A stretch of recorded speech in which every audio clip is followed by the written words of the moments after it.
Muy pronto, todos veremos la construcción del tercer templo en Jerusalén. La mesa de los panes de la proposición está lista. La menorá está lista. Todas las piezas de oro están listas. Algo increíble acaba de suceder en Jerusalén.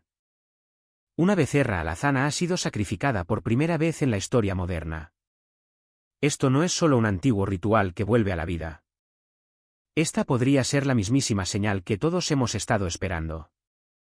Según la profecía, este sacrificio marca el comienzo de los preparativos para el tercer templo. Y con ello, una cuenta atrás para los eventos sobre los cuales la Biblia nos ha advertido durante miles de años. ¿Podría ser este el momento que desencadene la segunda venida? ¿O estamos presenciando el surgimiento de algo aún más misterioso? Las cenizas de una becerra alazana, la puerta sellada, el Mesías venidero. Todo se está desarrollando ahora mismo. Y ya no es una teoría. Está sucediendo. ¿Crees que nos estamos acercando a los tiempos del fin? ¿O es esto solo un ensayo con un significado espiritual más profundo? Tus pensamientos podrían abrir los ojos de alguien. Así que no te vayas. Deja un comentario y descubrámoslo juntos. La becerra alazana está lista para ser sacrificada. El 8 de julio de 2025, algo extraordinario tuvo lugar en Silo, Israel. Un momento que muchos han esperado años, incluso generaciones, para presenciar. Bajo la cuidadosa supervisión de las autoridades rabínicas, Israel llevó a cabo un ensayo a gran escala del sacrificio de la becerra alazana, un ritual profundamente arraigado en la profecía bíblica y en los ritos de purificación descritos en Números 19. La becerra alazana, venerada en la tradición judía como el símbolo máximo de pureza, debe ser completamente roja, sin defectos, sin una sola mancha o hebra de un color diferente. Después de años de cuidadosa cría y preparación, una becerra fue finalmente seleccionada para el ritual. Pero momentos antes de que comenzara el sacrificio oficial, uno de los sumos sacerdotes hizo un descubrimiento sorprendente: un solo pelo negro oculto entre el pelaje rojo. Esa única imperfección fue suficiente para descalificar a la becerra para ser utilizada en la ceremonia real.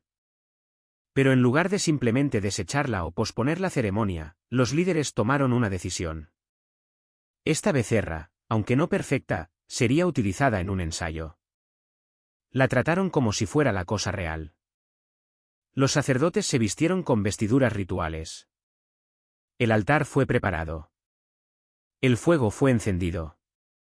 Y entonces la becerra alazana fue sacrificada, no como el acto final, sino como un ensayo general de lo que está por venir. Y ya ha sucedido. Las imágenes publicadas desde Jerusalén muestran a la vaca quemándose en el altar, el humo elevándose hacia el cielo con sacerdotes entrenados realizando los antiguos procedimientos tal como se describen en la Torá. Cada detalle de la ceremonia se llevó a cabo con precisión, desde el manejo de las cenizas hasta el lavado ritual que le sigue. Según la creencia judía, el sacrificio de la becerra alazana debe tener lugar antes de que pueda comenzar la construcción del tan esperado tercer templo, el mismo templo profetizado para ser el lugar donde el Mesías aparecerá un día. Y para los cristianos, este momento tiene aún más peso. La profecía sugiere que la reconstrucción del tercer templo señala el acercamiento de la segunda venida de Cristo. Lo que lo hace más urgente es que esto ya no es una teoría. No es una predicción esperando en las sombras. Es real. Es ahora. Y ya ha comenzado. Silo, la antigua capital de Israel y sitio del tabernáculo durante siglos, fue elegida como la ubicación para este monumental ensayo. Una becerra alazana criada en Israel, casi perfecta, resultó tener 2 pelos negros.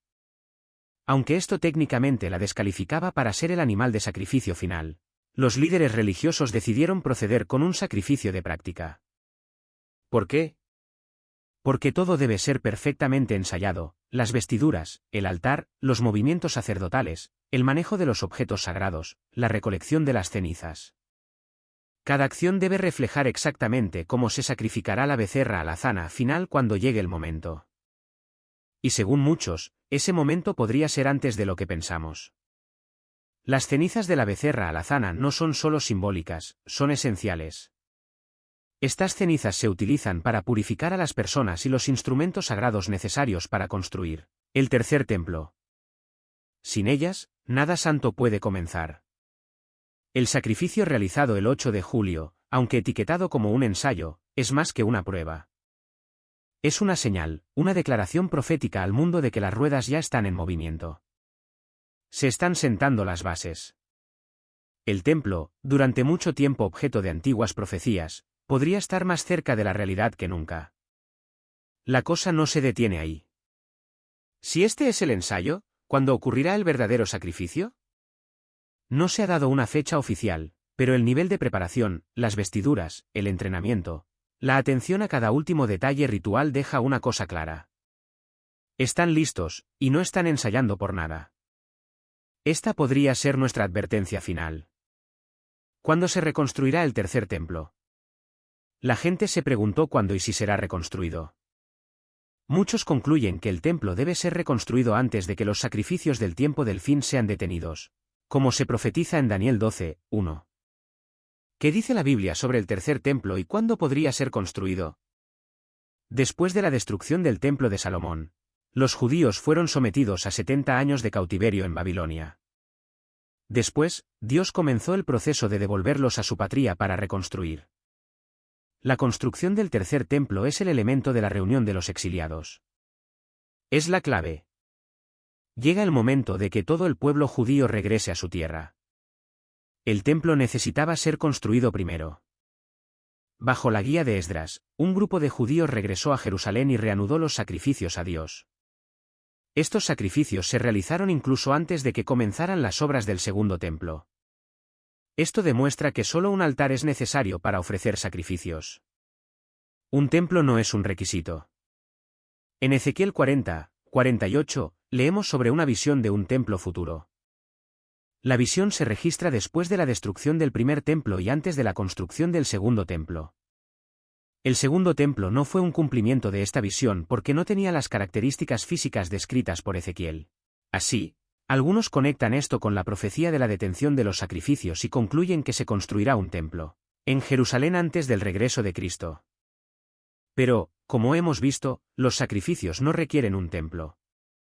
Cuando se estudia la descripción del templo de Ezequiel, queda claro que esta es una estructura que se construirá después del regreso de Jesús.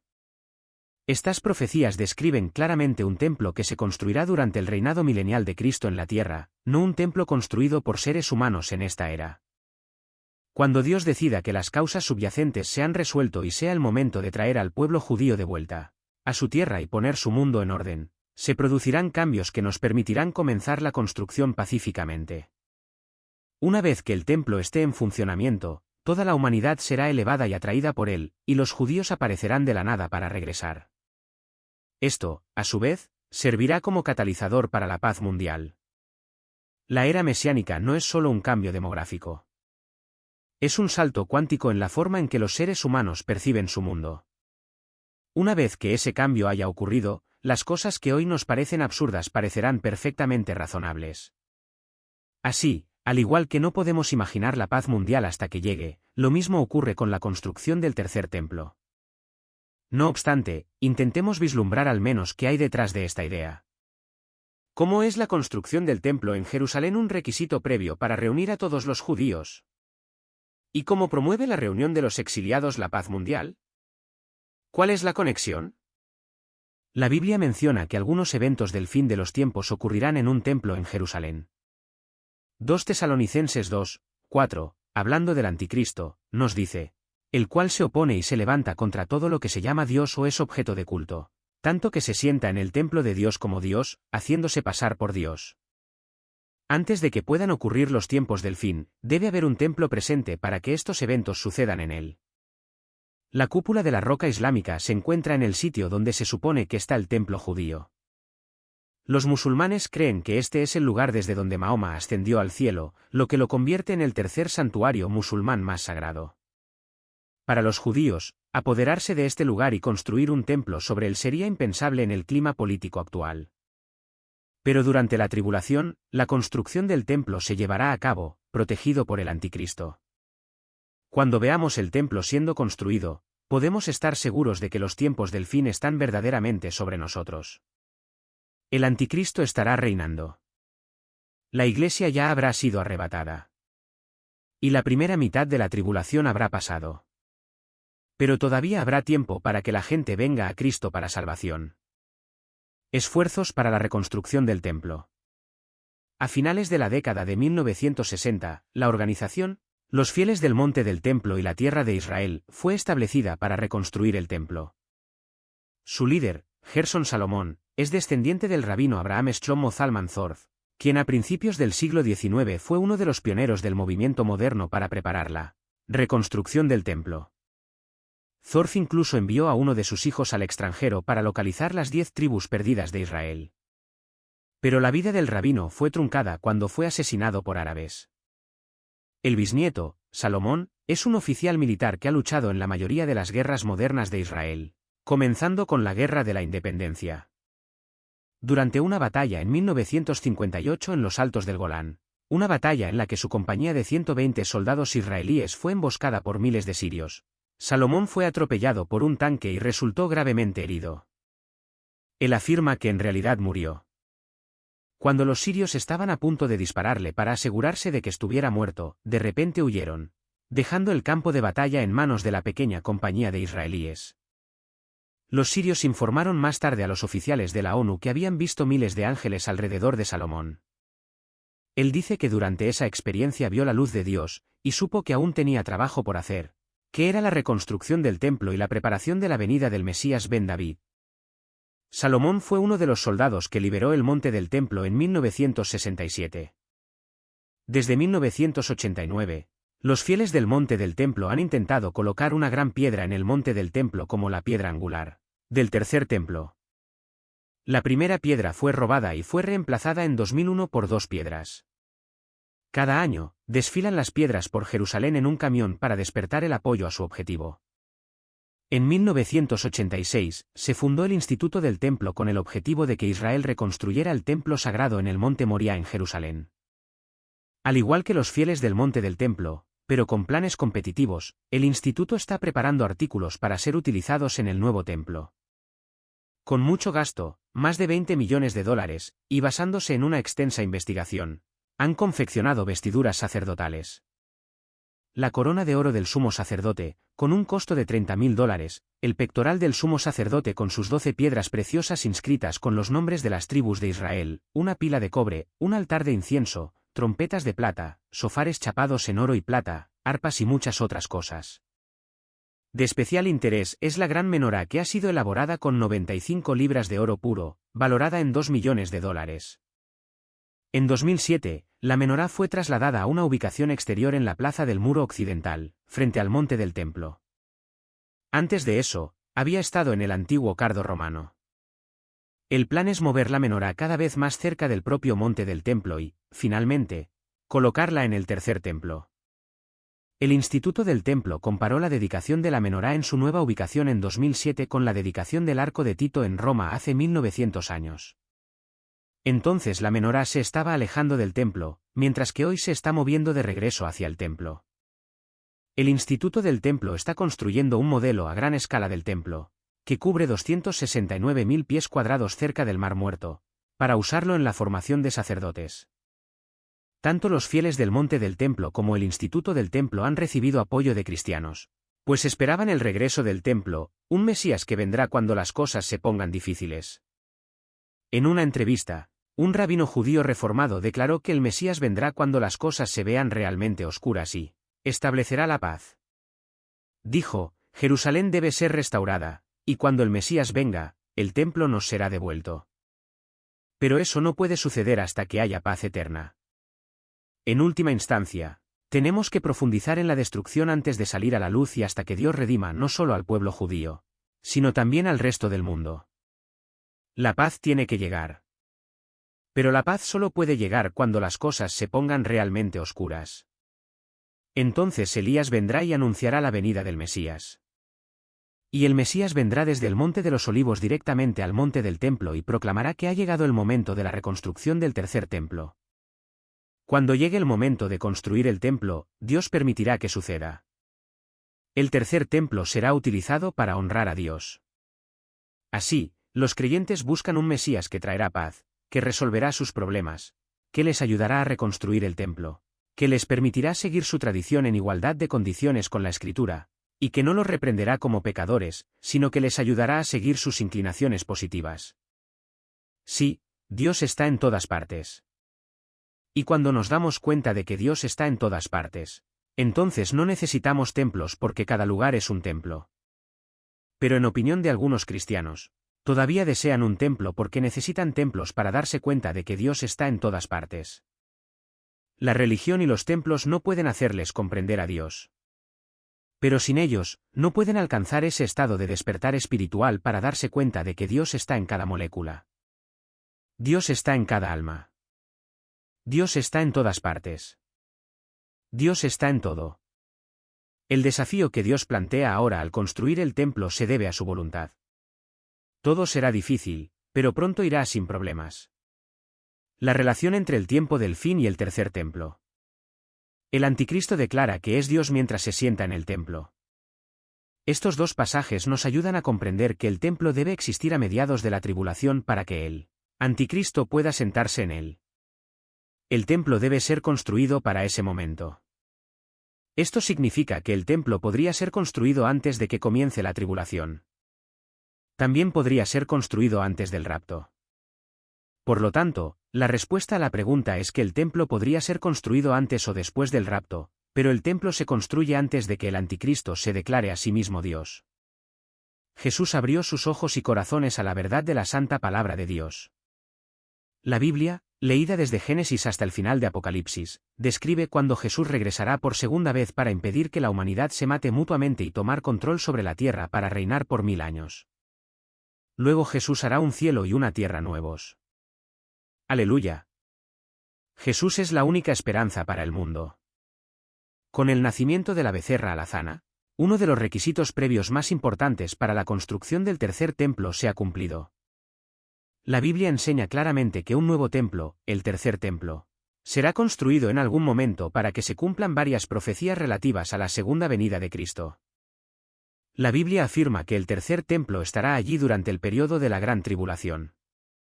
El profeta Daniel se refiere a este templo cuando dice que el príncipe que ha de venir, refiriéndose al anticristo, entrará en él y detendrá los sacrificios a la mitad de la tribulación. Y por una semana confirmará el pacto con muchos, a la mitad de la semana hará cesar el sacrificio y la ofrenda. Después con la muchedumbre de las abominaciones vendrá el desolador, hasta que venga la consumación, y lo que está determinado se derrame sobre el desolador. El apóstol Pablo lo menciona cuando declara que el hombre de iniquidad profanará el templo entrando en él y declarándose a sí mismo Dios. Nadie os engañe en ninguna manera, porque no vendrá sin que antes venga la apostasía, y se manifieste el hombre de pecado, el hijo de perdición, el cual se opone y se levanta contra todo lo que se llama Dios o es objeto de culto, tanto que se sienta en el templo de Dios como Dios, haciéndose pasar por Dios. Jesús también habló de esta abominación desoladora en su segunda venida en el discurso del Monte de los Olivos, indicando que un templo será destruido en ese momento. Por tanto, cuando veáis en el lugar santo la abominación desoladora de que habló el profeta Daniel, el que lee, entienda, entonces los que estén en Judea, huyan a los montes.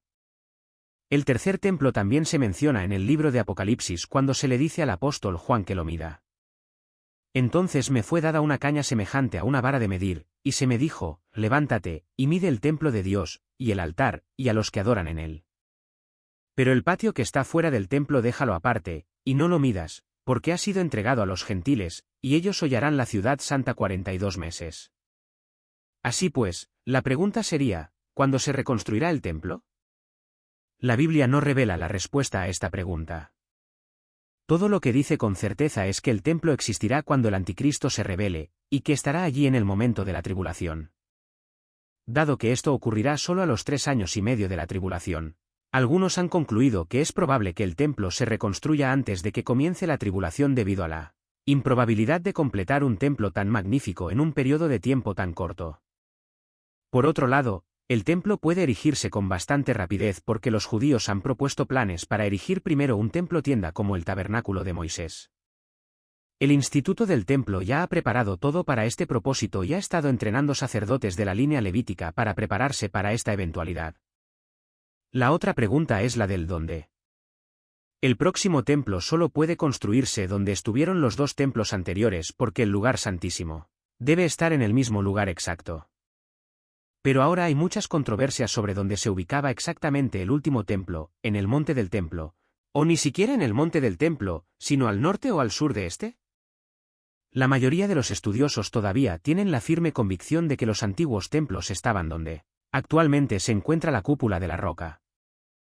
Esta creencia puede ser errónea, pero aparentemente no hay forma de probar la ubicación exacta sin realizar excavaciones arqueológicas en el monte del templo, algo que actualmente está prohibido tanto por los musulmanes como por las leyes nacionales. Si el tercer templo se va a construir donde ahora se encuentra la cúpula de la roca, entonces esa estructura musulmana debe ser primero removida por el hombre o por Dios. Podría, por supuesto, ser quemada hasta los cimientos por un misil o por un terremoto. Nadie lo sabe. Un creciente grupo de cristianos, sin embargo, siente una gran pasión por el tercer templo. Algo podría suceder para crear una oleada de orgullo nacionalista que exija un nuevo templo. Este evento catalizador podría ser el descubrimiento del Arca de la Alianza, o quizás en un sitio de excavación cercano, o un evento político que se derive. Existe la posibilidad de que los templos antiguos no estuvieran ubicados donde actualmente se encuentra la cúpula de la roca. Existe una fuerte evidencia de que su ubicación estaba al norte de la cúpula y que el altar de sacrificio dentro de la cúpula fue el que Salomón construyó en medio del atrio para manejar los miles de sacrificios especiales que ofreció al Señor el día en que se dedicó el primer templo. Si eso es así, entonces el tercer templo podría construirse al norte de la cúpula de la roca, colocando la cúpula en el atrio de los gentiles. Esta podría ser la solución que el anticristo presentará cuando negocie la paz entre judíos y árabes. Todavía no estamos seguros. El nacimiento de la nueva becerra alazana, que aún debe confirmarse como candidata adecuada para la ofrenda sacrificial, cumplió un importante requisito previo para la construcción del tercer templo, que definitivamente estará allí en los tiempos del fin según el Antiguo y Nuevo Testamento. El templo podría erigirse al comienzo de la tribulación en forma de templo-tienda como el tabernáculo de Moisés, con una estructura más permanente construida eventualmente alrededor y sobre él. El anticristo profanará este templo a la mitad de la tribulación.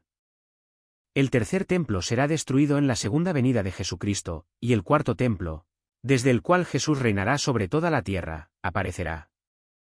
Se describe en detalle en Ezequiel 40, 46. Las palabras del Señor resuenan fuerte y verdaderas. Un pequeño detalle, sin embargo, cuando se examina y armoniza cuidadosamente, puede infundir mucho significado, sentido e instrucciones a aquellos que siguen su palabra. Alabado sea el Señor, y que Él venga de nuevo muy pronto. Si los cristianos son arrebatados y el templo no existe en Jerusalén, entonces el templo será construido durante la primera parte de la tribulación que sigue. Sobre la reconstrucción, algunos creen que no importa. Continúa siendo más como Cristo cada día, cada hora, cada minuto. Hemos tenido muchas victorias por la gracia de Dios. Toda alabanza a nuestro Rey inmortal y Salvador, Jesucristo, nuestro Señor. Adelante, gente. Sin retirada, sin rendición. El Mesías nunca perdió el control de la tierra ni de su gente.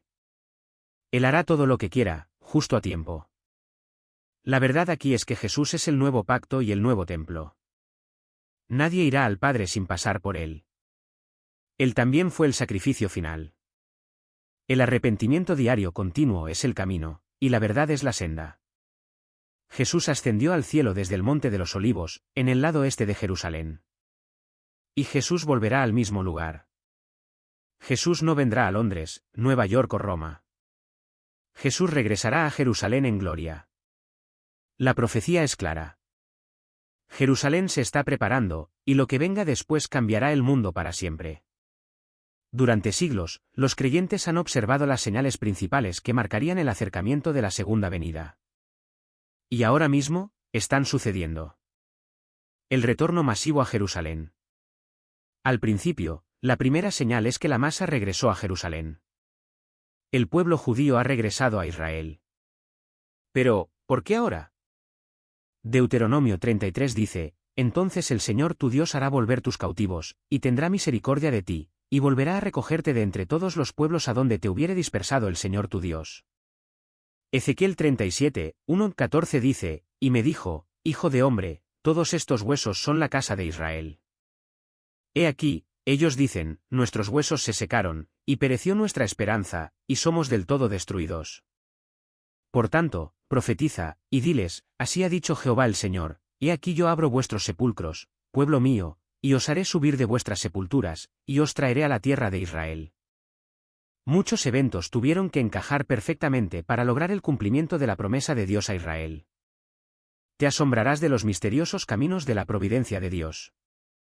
El evento más influyente que desencadenó el regreso de Israel a la patria de los judíos dispersos comenzó con el primer presidente de Israel, Chaim Weizmann. Weizmann era un judío ruso, un brillante químico y un líder en el movimiento sionista que emigró a Inglaterra en 1904. Durante la Primera Guerra Mundial, los ejércitos ingleses utilizaron pólvora de cordita, que producía poco humo y, por lo tanto, no cegaba a los artilleros ni revelaba sus posiciones. Pero como el fabricante de cordita requería acetona, hecha de un compuesto importado de su enemigo, Alemania, el gobierno inglés estaba desesperado por encontrar otra fuente. El primer ministro Lloyd George y Winston Churchill recurrieron a Weizmann y lo instalaron en una destilería de Ginebra, donde rápidamente desarrolló un proceso bioquímico para producir acetona sintética. El éxito de su ingenioso proceso para crear acetona contribuyó a la victoria final de los aliados. El salario mínimo y la recompensa simbólica que Weizmann recibió del gobierno le otorgaron una influencia significativa cuando presentó sus persistentes peticiones para una patria judía en Israel. Casualmente, al final de la guerra, Inglaterra obtuvo la posesión de la tierra de Palestina, la misma tierra prometida en el pacto de Dios con Abraham, del derrotado Imperio Otomano. Como un acto de una nación agradecida y a través de la influencia de Weizmann dentro del gobierno, Inglaterra emitió oficialmente la Declaración Balfour de 1917, que declaraba: el gobierno de Su Majestad considera favorablemente el establecimiento en Palestina de un hogar nacional para el pueblo judío y utilizará sus mejores esfuerzos para facilitar el logro de este objetivo. El segundo evento influyente que trajo de vuelta a los judíos dispersos a Palestina fue la liberación de prisioneros judíos de Auschwitz, Dachau y otros campos de concentración nazis. Cuando Alemania colapsó al final de la Segunda Guerra Mundial, la liberación de estos prisioneros judíos causó conmoción mundial por el trato gravemente inhumano infligido por los nazis.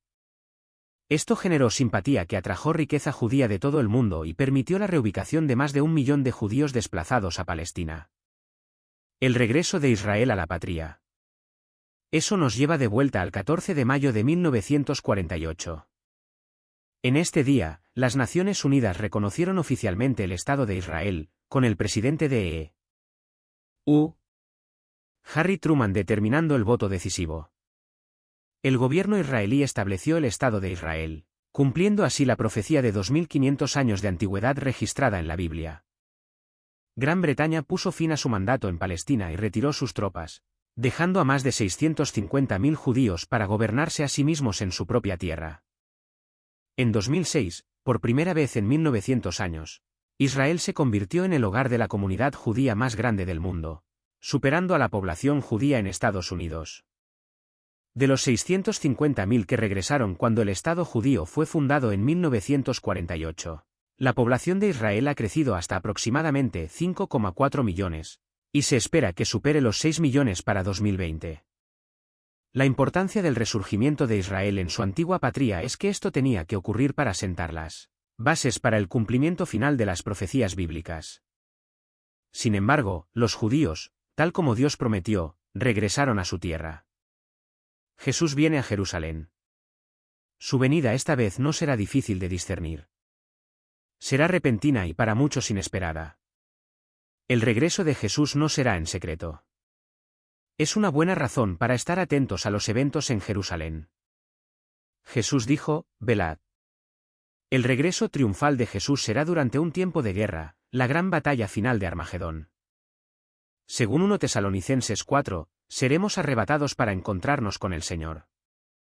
Y ya sea en ese momento o más tarde, Jesús regresará en un caballo blanco. Como leeremos en Apocalipsis, la primera vez que entró en Jerusalén, entre todas las cosas, Jesús entró en un asno. No es la forma típica en que esperarías que un rey entrara en su territorio, ¿verdad? Uno podría esperar que Jesús hubiera entrado en Jerusalén en un caballo blanco, quizás incluso en un caballo negro, cualquier caballo, pero no un asno. Pero fue profetizado por Zacarías, unos 500 años antes de que Jesús lo hiciera, que el Mesías entraría en Jerusalén en un asno.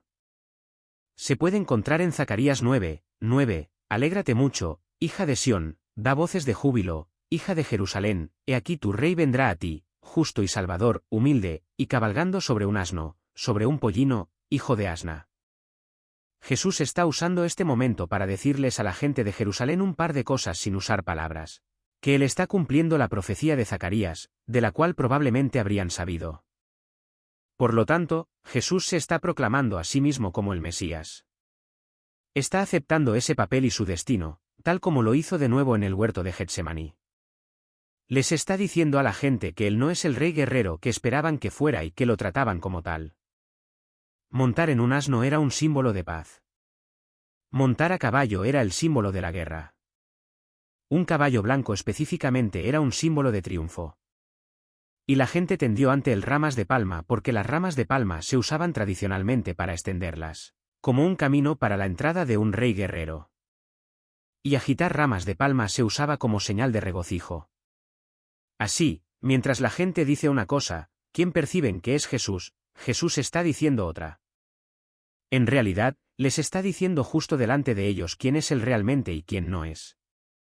Jesús nos está diciendo exactamente quién es el justo delante de nosotros. Me recuerda la historia de Lázaro y el hombre rico. Recuerda en la historia lo que Abraham le dijo al hombre rico. Les dijo, si no oyen a Moisés y a los profetas, tampoco se persuadirán aunque alguno se levantare de los muertos. Esa fue una declaración profética que Jesús hizo sobre sí mismo. Algunas personas no escucharon incluso después de que Él resucitó de entre los muertos justo delante de ellos. Ahora, se ha convertido en todo lo contrario de lo que la gente en Jerusalén pensaba hace 2000 años. Querían un Salvador guerrero. Pero hoy, la gente no quiere ni siente la necesidad, ni siquiera sabe lo que es un Salvador. A veces recuerdo cuando Evelyn era pequeña y hacíamos nuestras oraciones antes de dormir, y yo pedía que ella llegara a conocer a Jesús como su Señor y Salvador. Las naciones han dividido la tierra de Dios. Eso está sucediendo ahora. Los gobiernos están presionando a Israel para que haga la paz mediante el intercambio de parcelas de la tierra prometida. El valle de Josafat es el valle del Cedrón, que se encuentra entre el monte del Templo de Jerusalén y el monte de los Olivos. El valle desciende hasta el Mar Muerto. Después de todo, Dios se mostrará fiel con los eventos finales en Jerusalén. Dios es digno de confianza porque no se dará por vencido con Israel, aunque ellos le hayan resistido. Tenemos la seguridad de nuestra salvación. El único y verdadero Dios. Verás, al igual que la multitud que tendió sus ramas de palma ante su rey montado en un asno. Hoy en día hay mucha gente que hace de Jesús lo que quiere que sea.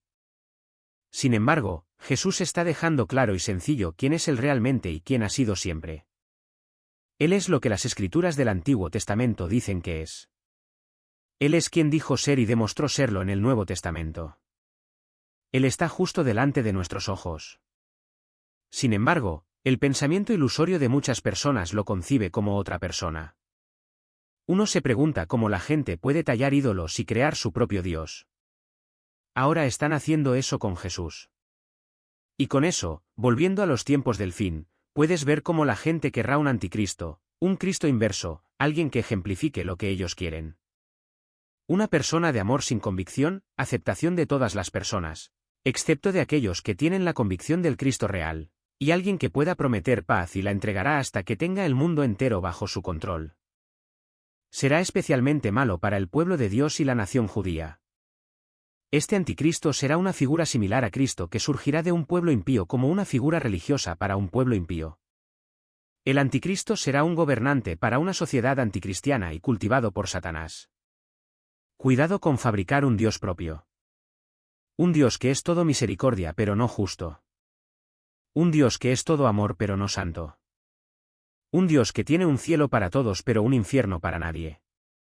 Un Dios que puede permitir que lo bueno y lo malo estén lado a lado en el tiempo, pero que no hará distinción entre lo bueno y lo malo en la eternidad. Tal Dios es un ídolo tuyo, tan verdaderamente un ídolo como cualquier serpiente o cocodrilo en un templo egipcio. Las manos de tu propia fantasía y sentimentalismo lo han hecho. Él no es el Dios de la Biblia. Y aparte del Dios de la Biblia, no hay ningún Dios en absoluto. Sí, Jesús es y fue un hombre de paz, un hombre de amor. Él entró en Jerusalén montado en un asno como símbolo de paz, no de conquista. Y Juan 3:17 dice, porque no envió Dios a su Hijo al mundo para condenar al mundo, sino para que el mundo sea salvo por él. Pero la promesa que viene es la promesa de Jesús de regresar montado en un caballo blanco de conquista a Jerusalén. Él recuperará lo que le pertenece por derecho. Aplastará al anticristo y a sus seguidores. Y Jesús establecerá su trono legítimo en Jerusalén. De hecho, una nueva Jerusalén. El tercer templo es reconstruido. El tercer templo, el templo de Dios en Jerusalén, tiene una importancia significativa tanto en la historia bíblica como en la profecía. Después de que el segundo templo fuera destruido en el año 70 después de Cristo, el templo actual ya no existe en Jerusalén. La gente se preguntaba cuándo y si será reconstruido.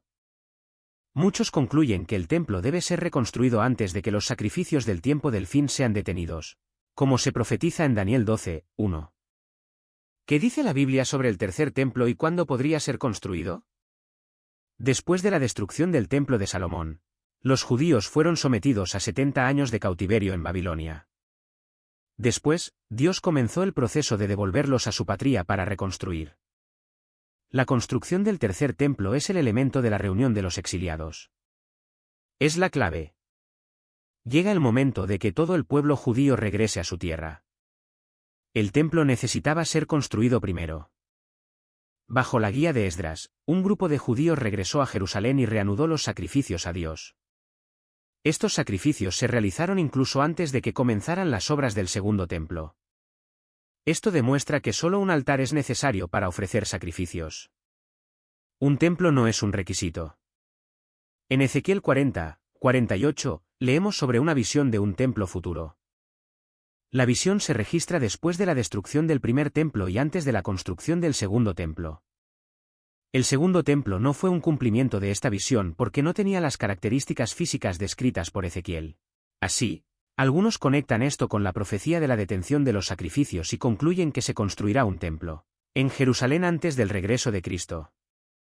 Pero, como hemos visto, los sacrificios no requieren un templo.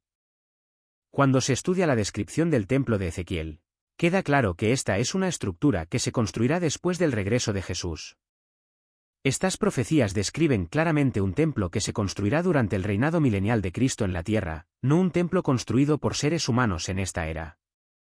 Cuando Dios decida que las causas subyacentes se han resuelto y sea el momento de traer al pueblo judío de vuelta a su tierra y poner su mundo en orden, se producirán cambios que nos permitirán comenzar la construcción pacíficamente.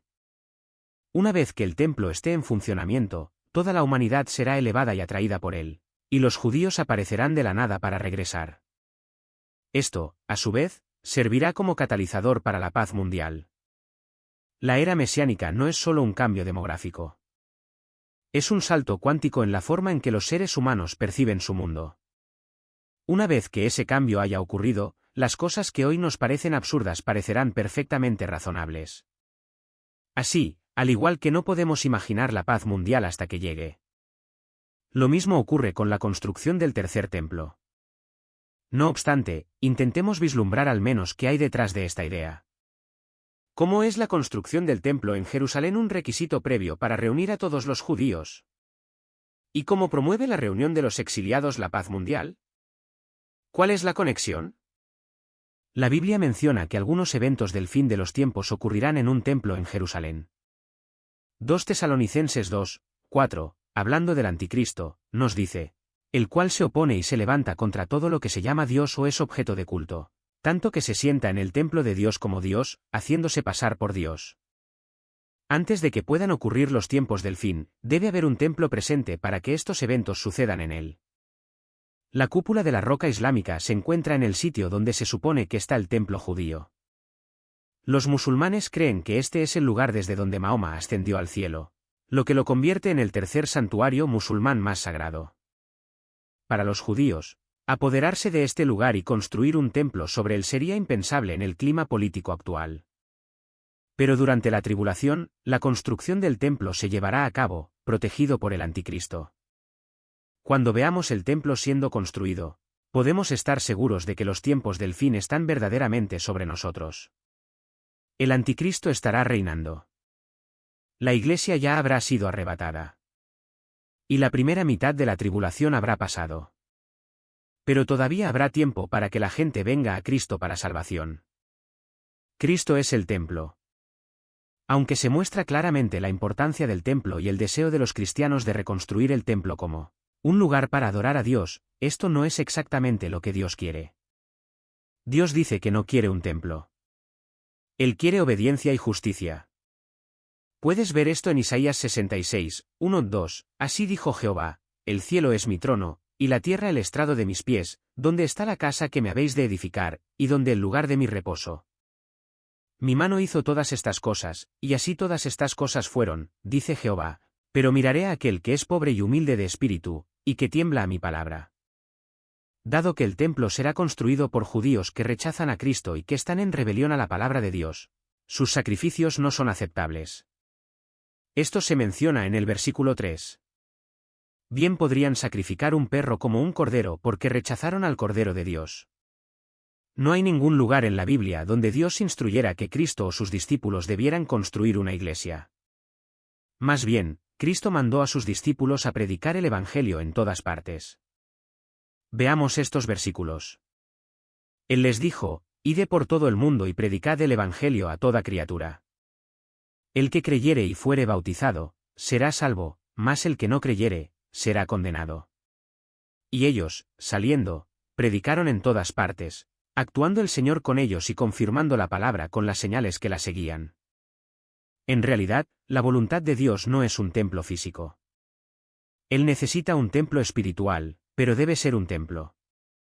Es entonces cuando todos aquellos que creen en Dios dedican sus corazones más santos a esperarle y adorarle. Dios no quiere que sus hijos reconstruyan frenéticamente el templo.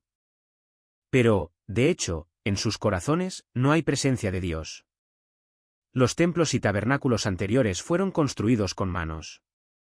Después de mucho sacrificio, la presencia de Dios habitaría en ellos.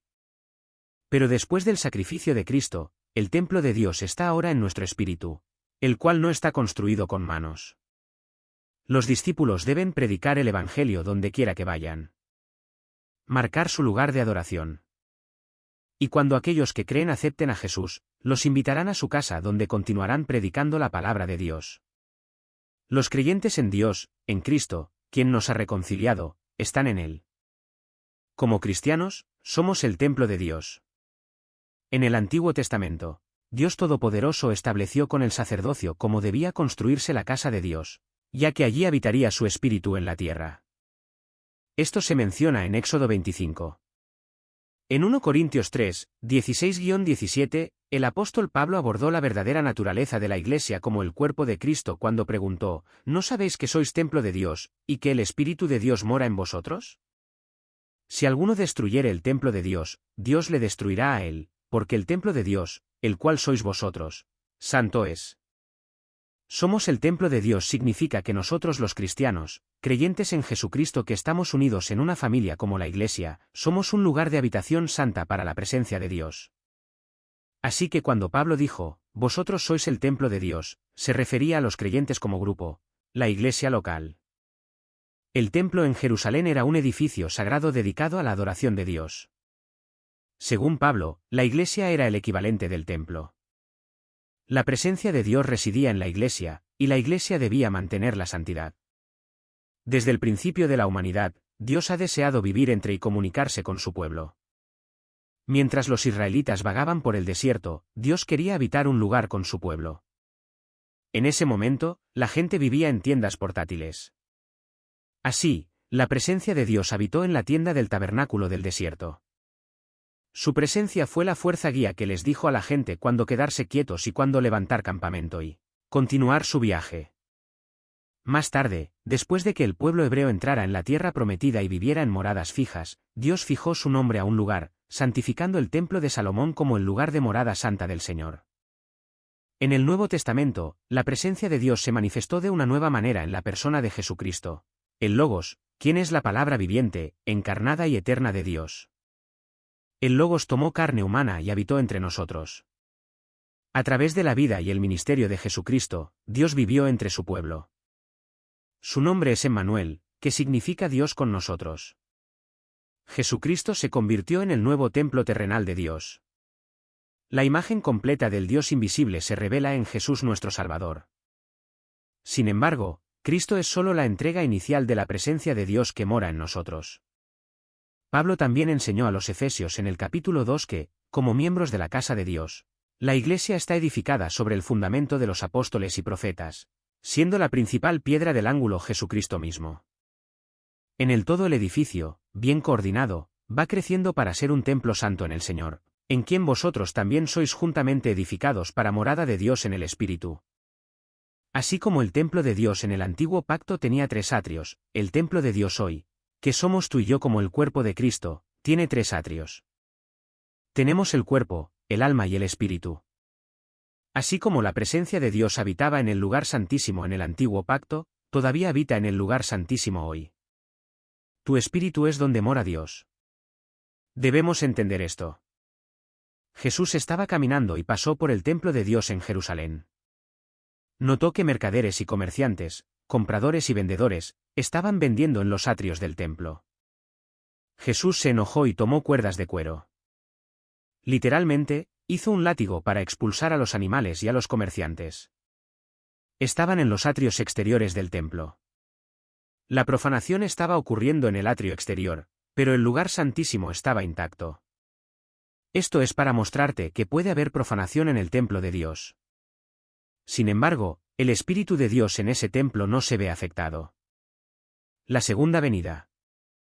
El último libro de la Biblia comienza con la curiosa e inspiradora frase, la revelación de Jesucristo, que Dios le dio, para manifestar a sus siervos las cosas que deben suceder pronto. La tercera frase incluye, porque el tiempo está cerca. Igualmente asombrosas son las últimas palabras registradas de Jesús al final del libro, ciertamente vengo pronto.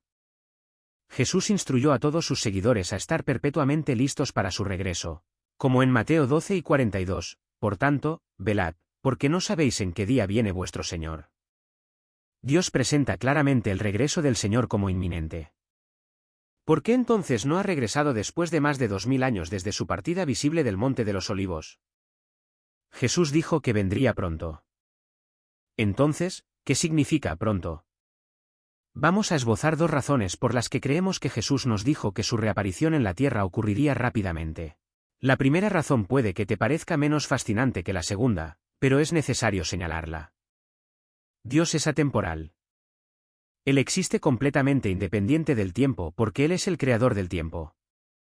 Para Dios, como dice la Biblia, un día es como 1000 años, y 1000 años como un día. Las matemáticas entran en escena. Necesitamos comprender que el infinito no es un número, sino el concepto de que no hay un último número.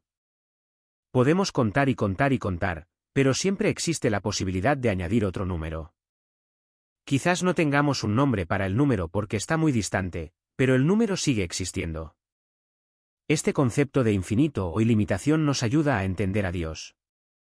Ya sea que miremos hacia atrás en el tiempo o hacia adelante en el tiempo, Él existe. Nunca hay un punto en el que Él no existiera, incluso antes de la creación. Salmo 90, 2 declara, antes que naciesen los montes y formases la tierra y el mundo, desde el siglo y hasta el siglo, tú eres Dios. Si intentaras decirle al número 3 que imagine lo que se siente estar tan lejos en la recta numérica como 5 millones, apenas podría concebirlo. Pero intenta pedirle a 3 que siga viajando para siempre hasta que alcance el infinito. Y no puede. Nunca alcanzará el infinito. Y tampoco nosotros podemos comprender la atemporalidad, la naturaleza infinita de Dios. Que Dios nos diga que su regreso es pronto puede que no signifique lo que damos por sentado en nuestra escala de tiempo. Quizás es exactamente por eso que la Biblia proclama en 2 Pedro 3, 9, el Señor no retarda su promesa, según algunos la tienen por tardanza. Tendemos a percibir su tiempo desde nuestra perspectiva limitada. Pero Dios es paciente para con vosotros, no queriendo que ninguno perezca, sino que todos procedan al arrepentimiento. Dios tiene una perspectiva divina y atemporal con un corazón enfocado en la salvación. No obstante, Jesús sí nos dijo a nosotros, humanos finitos, que Él vendría pronto. Con el telón de fondo de su atemporalidad, todavía buscamos entender su razón para usar el término, conociendo nuestra naturaleza limitada. Discutamos entonces la segunda razón fascinante por la que Dios pudo haberse expresado de esta manera. Si una madre exasperada quiere que su hijo salga por la puerta para una cita a la que ya llegan tarde porque el niño ha estado perdiendo el tiempo durante 20 minutos, la madre puede exclamar, «Ven aquí. Debemos irnos pronto». En este caso, cuando la madre dice «o pronto», quiere decir ahora mismo. Si un padre quiere que su hijo adolescente se tome en serio el estudio para su permiso de conducir, el padre podría recordarle firmemente a su hijo 2 meses antes de su fecha de elegibilidad. Más te vale que te prepares para tu examen de permiso. Lo harás muy pronto. En este caso, cuando el padre dice «o pronto», quiere decir en un par de meses. Si una madre intenta fomentar la preparación en su hija, podría decirle mientras la adolescente aún está en primer año de preparatoria, «Tómate tus clases en serio porque irás a la universidad pronto».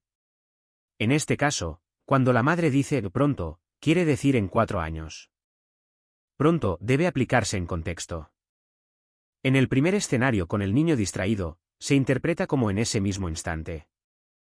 Mientras que en el segundo caso, implica un tiempo más distante en el futuro. Sin embargo, la tercera situación universitaria es aquella en la que se necesita la mayor planificación. Muchos años de estudio serio y responsabilidad son necesarios para alcanzar el objetivo. En el último caso, pronto nos llama a reconocer que se debe hacer mucha preparación porque el evento venidero es elaborado y de gran peso. Jesús nos dice que viene pronto porque su venida es lo más importante en el universo. El único evento al que cada cristiano apunta. Todo lo que hacemos, decimos y somos está invertido en el futuro eterno al que Él nos introducirá cuando regrese. El único evento que no podemos perder y para el que no debemos estar mal preparados es la venida de Jesucristo a la tierra de nuevo para rehacer este mundo pecaminoso y roto en su reino perfecto. Su reaparición podría ser inmediata, en este mismo minuto. Podría suceder este año. Podría también suceder en cientos o miles de años. En cualquier caso, nuestro saber que es pronto es completamente apropiado porque este es el evento que pondrá fin a todos los eventos. Esta es la esperanza de todo creyente. Esto es lo único para lo que quieres decir, estoy listo. Porque la gracia de Dios se ha manifestado para salvación a todos los hombres, enseñándonos que, renunciando a la impiedad y a los deseos mundanos, vivamos en este siglo sobria, justa y piadosamente, aguardando la esperanza bienaventurada y la manifestación gloriosa de nuestro gran Dios y Salvador Jesucristo. El evento puede que no ocurra pronto. Cuando suceda, será repentino. Esta venida aún está en nuestro futuro, miles de años después de que estas escrituras fueran escritas. Ahora, aunque en nuestras mentes naturales, interpretamos estas escrituras para que signifiquen que Jesús regresaría en un corto periodo de tiempo, todavía hay muchos que creen que aún no lo ha hecho. Entonces, ¿cómo explican estas escrituras? Una forma es así, la idea no es que el evento pueda ocurrir pronto, sino que cuando ocurra, será repentino. En otras palabras, cuando las escrituras mencionadas dicen prontos para algunos, no significa literalmente pronto. Significa repentinamente. Así, Apocalipsis 3 y 11 significaría en realidad esto, vengo de repente. Retén lo que tienes, para que ninguno tome tu corona. Podría explicarse así, no sabemos cuándo vendrá, pero cuando lo haga, será de forma repentina y veloz. Después de todo, decir vengo pronto es, de hecho, diferente de decir vengo de repente. En el Evangelio de Mateo, el Señor nos dice, pero de aquel día y de la hora nadie sabe, ni siquiera los ángeles del cielo, sino solo mi Padre. Comprender el contexto que rodea este pasaje puede ser el catalizador para entender el significado general de las palabras de Jesús. Jesús está hablando con sus discípulos sobre la destrucción del templo y los eventos del futuro. La destrucción del templo se cumplió en el año 70 después de Cristo, cuando los romanos destruyeron el templo judío. Aunque este aspecto de Mateo 24 ya se ha cumplido, la segunda venida de Jesús aún no ha ocurrido. Gran parte de Mateo 24 se refiere a la segunda venida de Cristo. El primer advenimiento de Jesús al mundo tuvo lugar hace más de 2000 años. Sin embargo, nadie sabe cuándo regresará en su segunda venida, excepto el Padre. Como explica Jesús en este pasaje de la Escritura, nadie sabe cuándo será la segunda venida, excepto el Padre. El Señor mismo no sabía cuándo ocurriría la segunda venida porque solo el Padre debe saberlo. Cuando el Señor nos dice, nadie sabe el día ni la hora, se refiere a la verdad de que nadie sabe cuándo será su segunda venida. Muchos individuos a lo largo del tiempo han intentado predecir la segunda venida de Cristo. Sin embargo, no hay forma de que una persona pueda predecir la segunda venida del Señor. La segunda venida de Cristo a menudo se confunde con el rapto de la Iglesia. Muchos estudiosos mezclan estos dos eventos de la escatología como si fueran el mismo evento. Sin embargo, la segunda venida de Cristo y el rapto son dos eventos distintos. El rapto ocurrirá antes de la segunda venida de Cristo porque la segunda venida no ocurrirá hasta el final de la tribulación de 7 años. Ninguno de nosotros puede predecir el momento en que todos estos eventos futuros tendrán lugar. El rapto es el catalizador para el resto de los eventos de la escatología, ya que los creyentes serán llevados para estar con el Señor antes de la tribulación de 7 años. Después de la tribulación de 7 años vendrá la segunda venida de Cristo. Durante este tiempo, Cristo regresará para luchar en la batalla de Armagedón. Puedes leer Apocalipsis 19, 11-16 para más información. En la batalla de Armagedón, el Señor derrotará al anticristo y al falso profeta. Jesús gobernará victorioso sobre el mal y destruirá a todos aquellos que se opusieron a él. La segunda venida será drásticamente diferente de su primera venida. Hebreos 9:28 nos dice, así también Cristo fue ofrecido una sola vez para llevar los pecados de muchos, y aparecerá por segunda vez, sin relación con el pecado, para salvar a los que le esperan. Hay un líder que surge dentro de la Iglesia y se aparta de Dios, haciéndose pasar por un pastor fiel mientras alberga intenciones dañinas. El anticristo juega un papel importante tanto en el mundo físico como en el espiritual. Este tipo, fingiendo ser una figura sabia, ofreciendo diferentes caminos hacia la salvación. Una señal clara de la influencia del anticristo es el surgimiento del secularismo y el rechazo de los valores morales de Dios. La gente se está volviendo más egocéntrica, poniendo sus deseos en primer lugar y, a menudo, ignorando el bienestar de los demás. Esta actitud egocéntrica va en contra de las enseñanzas de Jesús sobre el amor y el altruismo. Este próximo líder mundial, el anticristo, vendrá en un momento económicamente difícil. Habrá guerra en diferentes partes del mundo. Y él, a través de brillantes movimientos políticos junto con un carisma increíble, será capaz de hacer lo que nadie más ha hecho jamás: traer estabilidad económica al sistema monetario mundial y traer paz mundial. Al establecer esta paz, engañará a muchos. Todo en la Biblia sucederá tal como Dios nos dice que sucederá. Al final de todas las cosas, el Señor restaurará a todos sus hijos para vivir con Él en el paraíso perfecto. Que esta verdad anime tu corazón hoy. Así, cuando el Señor nos dice, nadie sabe el día ni la hora, se refiere a la verdad de que nadie puede saber el momento de su segunda venida. Aunque muchos han intentado predecir la segunda venida del Señor, no hay forma de predecirla con precisión. Como cristianos, podemos esperar pacientemente este día y orar por su venida. Hay grandes eventos de la escatología que ocurrirán en el futuro. Pero estos eventos fascinantes no deben cegarnos hasta el punto de que olvidemos nuestra responsabilidad ahora de compartir el Evangelio y ayudar a otros a conocer al Señor.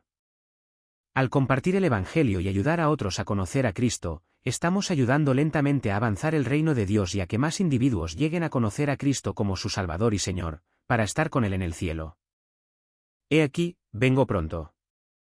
Ahora, hablemos y analicemos Apocalipsis 22, 6-15. Hemos llegado a las observaciones finales de Juan en Apocalipsis. Algunos lo han llamado el epílogo de Juan. Tiene mucho en común con la forma en que Apocalipsis se abre. Los versículos 6 al 20 forman el contrapunto opuesto al capítulo 1. Comencemos con la fiabilidad del testimonio de Juan. El mismo ángel que le mostró a Juan la Nueva Jerusalén ahora enfatiza la fiabilidad del mensaje de Dios a Juan. El versículo 6 dice, estas palabras son fieles y verdaderas. Lo enfatizó antes después de describir la nueva creación en Apocalipsis 21, 5. Dijo, estas palabras son fieles y verdaderas. Pero en nuestro pasaje, el ángel incluye un lenguaje que inició el libro en 1 y 13. Allí también, Dios envía a su ángel para mostrar a sus siervos lo que pronto debe suceder. Luego, aquí en el versículo 7, también menciona las palabras de la profecía de este libro. Es decir, el ángel ahora tiene todo el libro a la vista cuando describe su fiabilidad. Toda la revelación es fiel y verdadera. En Apocalipsis, encontramos todo tipo de engañadores. En 12:9, el dragón es el engañador del mundo entero. En 1:14, el falso profeta engaña a los que moran en la tierra. En 6:23, todas las naciones son engañadas por la hechicería de Babilonia. En Apocalipsis 2:2, algunos se llamaban apóstoles, pero en realidad eran falsos. En 3:9, algunos afirman ser judíos, pero su oposición a Jesús los expone como mentirosos. Así que Juan pinta un mundo donde el engaño es la norma entre las naciones.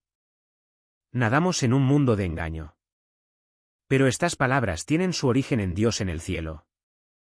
En 6:10, los que están en el cielo saben que Dios es santo y verdadero. En 15:3, dan testimonio de cómo los caminos de Dios son justos y verdaderos. Cuando Dios envía a su Hijo al mundo, Jesús es llamado el testigo fiel y verdadero.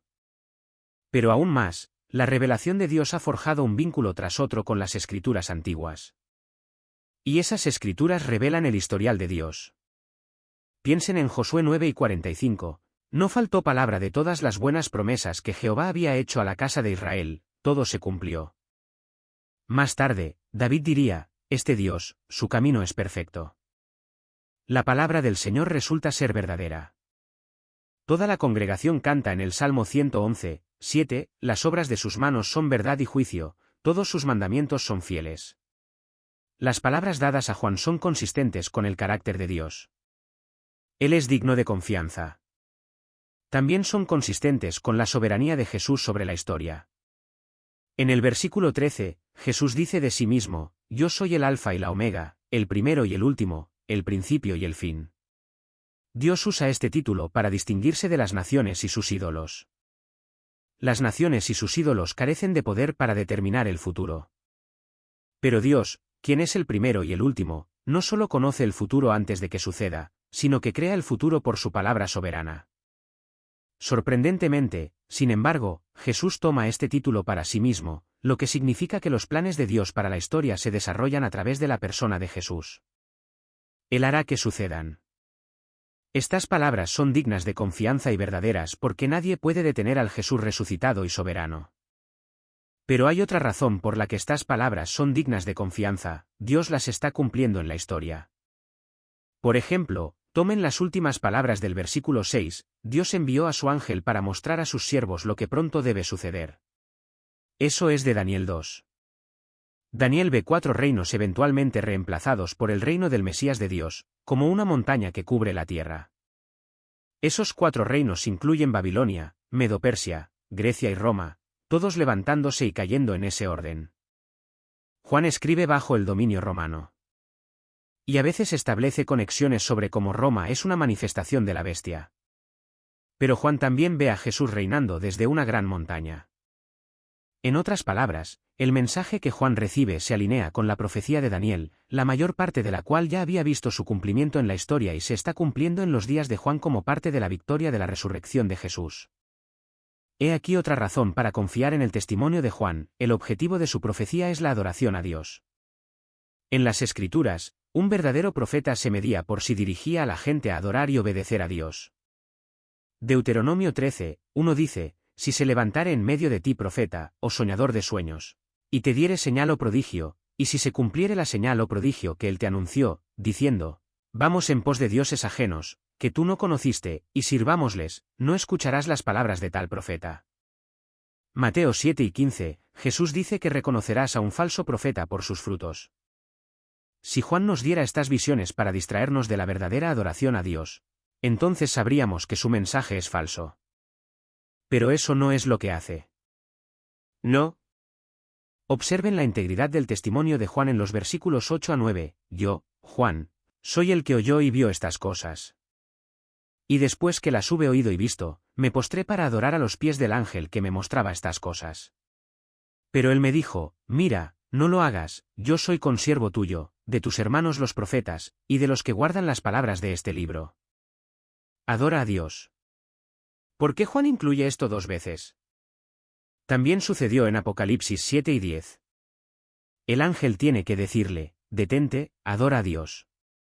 El punto es mostrar el enfoque de la adoración adecuada.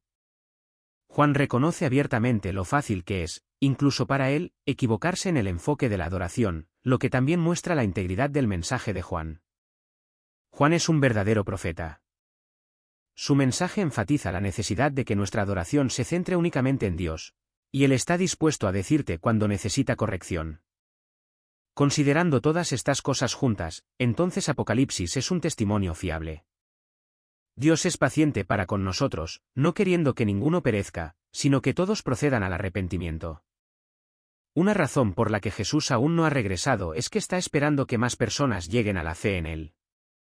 La palabra arrepentimiento implica un cambio de mentalidad sobre el pecado y su solución. Las personas deben admitir que son pecadores y que necesitan una solución fuera de sí mismos. Como resultado, se vuelven a Cristo con fe, la otra cara del arrepentimiento, confiando en su obra en la cruz y su resurrección como base para su salvación. Sin eso, la alternativa es perecer, una palabra que significa el horrible destino de aquellos que nunca hacen las paces con Dios. Y Él puede esperarte a ti también. Pero se acerca un día en que la espera terminará, cuando Jesús regrese. ¿Estás listo para ese día? ¿Has hecho las paces con Dios confiando en Jesús como tu Salvador? La Biblia había predicho, asimismo, sucederá en aquel día que Jehová volverá a levantar su mano por segunda vez para recobrar el remanente de su pueblo que aún quede, y reunirá a los desterrados de Israel, y juntará a los dispersos de Judá de los cuatro confines de la tierra. Antes que estuviese de parto, dio a luz, antes que le viniesen dolores, dio a luz un hijo. ¿Quién ha oído cosa semejante? ¿Quién vio cosa igual? ¿Nacerá una nación en un día? ¿Nacerá una nación de una vez? Pues en cuanto Sión estuvo de parto, dio a luz a sus hijos. Pero dado que para el Señor un día es como 1000 años, y 1000 años como un día, podríamos ser mantenidos en espera. No obstante, suceda o no en 2024, todos nos beneficiamos de saber tanto como podamos sobre su regreso y la profecía, porque, bienaventurado el que lee y los que oyen las palabras de esta profecía, y guardan las cosas en ella escritas, porque el tiempo está cerca. Necesitas entender la profecía bíblica para que reconozcas lo que está sucediendo en el mundo y sepas cómo puedes escapar de los problemas que se avecinan y prepararte bien para ese día. Señales de los tiempos del fin. En lugar de esperar sin esperanza y desgastar gradualmente tu fe, el mejor enfoque es centrarse en observar tu entorno. Quizás lo que está sucediendo a tu alrededor es la señal más clara de que los tiempos del fin se acercan muy pronto. La primera señal a la que debemos estar atentos es el aumento de los falsos profetas. ¿Por qué los profetas falsos están aumentando actualmente? La respuesta es que estamos al final del tiempo. Jesús profetizó la era de los profetas falsos. Sigue el camino del amor y anhela ardientemente los dones del Espíritu, especialmente la profecía.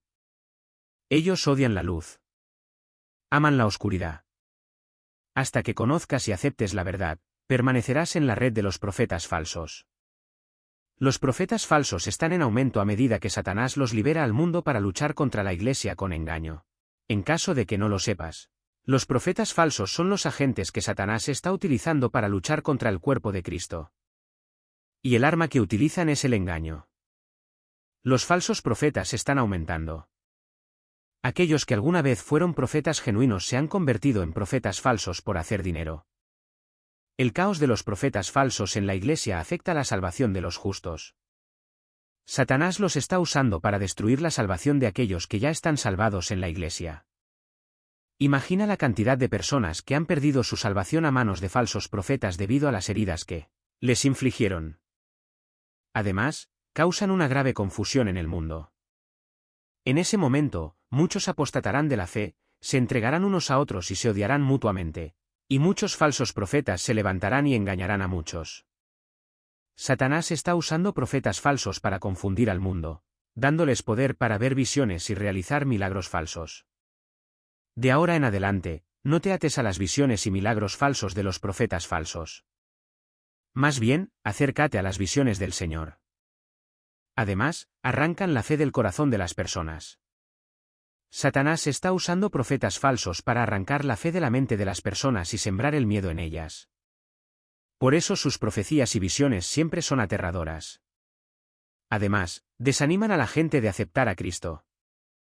El mal estilo de vida de los profetas falsos desanima a quienes han aceptado a Cristo e impide que quienes aún no lo conocen rompan la red de los profetas falsos.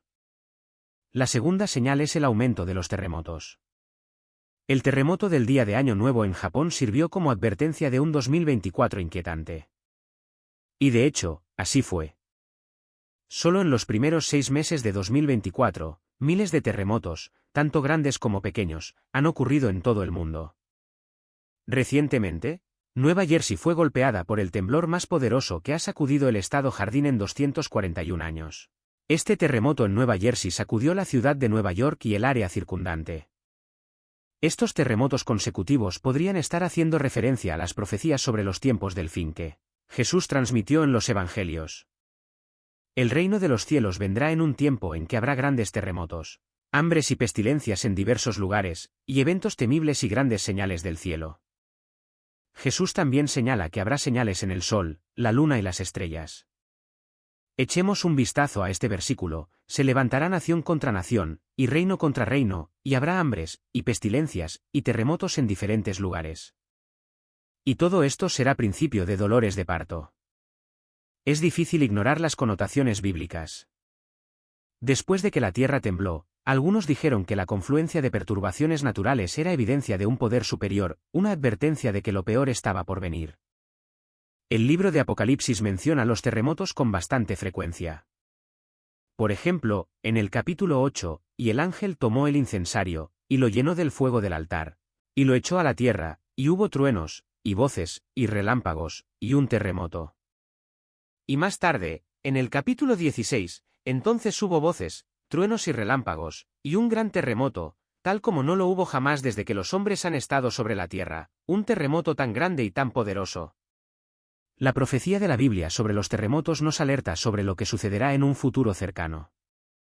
Jesús dijo: cuando veáis estas cosas suceder, sabed que el reino de Dios está cerca. La Biblia explica que el reino de Dios es un gobierno real en el cielo, con Jesucristo como Rey.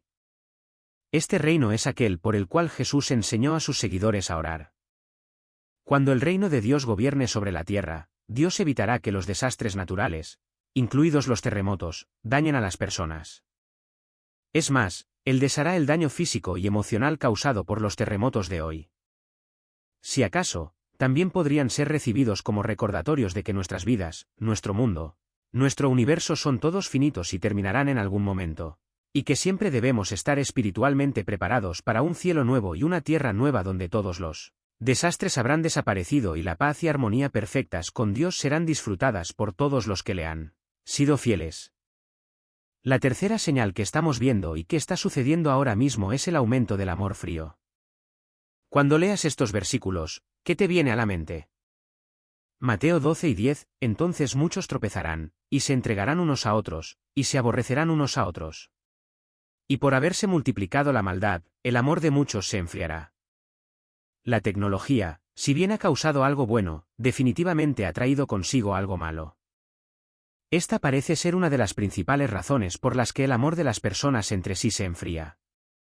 1 Corintios 13, 2 nos dice exactamente cómo debemos abordar todo esto: y si tuviese profecía, y entendiese todos los misterios y todo conocimiento, y si tuviese toda la fe, de tal manera que trasladase los montes, y no tengo amor, nada soy.